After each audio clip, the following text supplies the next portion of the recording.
احمد سلفی صاحب کا کہ آتنکوادی یا خوارجی کی نماز جنازہ پڑھنا کیسا ہے، اور انہی کا سوال ہے آتنکوادی کا کوئی دھرم اور مذہب کیا نہیں ہوتا۔ یہ دو سوالات بہت اہم ہیں کہ کیا آتنکوادی کا کوئی مذہب یا دھرم نہیں ہوتا، دوسری بات یہ ہے کہ آتنکوادی کی نماز جنازہ پڑھنا کیسا ہے۔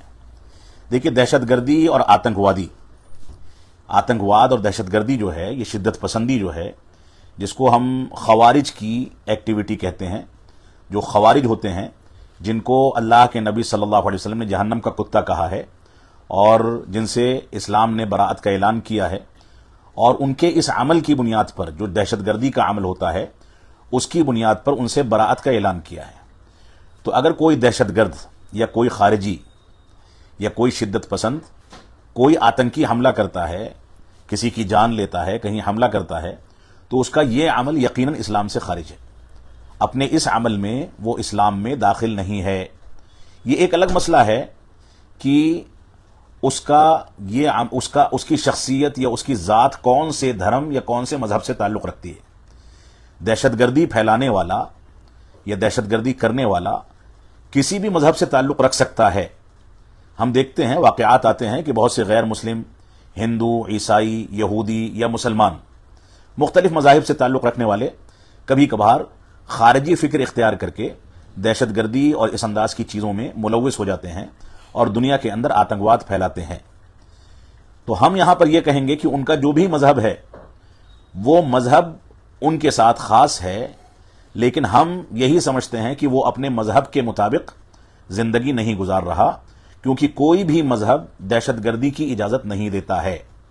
مذہبی طور پر اس شخص کی، دہشت گردی کرنے والے کی نسبت کسی بھی مذہب کی جانب ہو، اس کا یہ عمل مذہب سے تعلق نہیں رکھتا۔ دوسرے الفاظ میں ہم یہ کہیں کہ اگر ایک مسلمان دہشت گردی کرتا ہے تو دہشت گردی کے عمل میں وہ مسلمان نہیں ہے، اگرچہ اس کا مذہب اسلام ہو یا کسی دوسرے مذہب سے وہ تعلق رکھنے والا ہو۔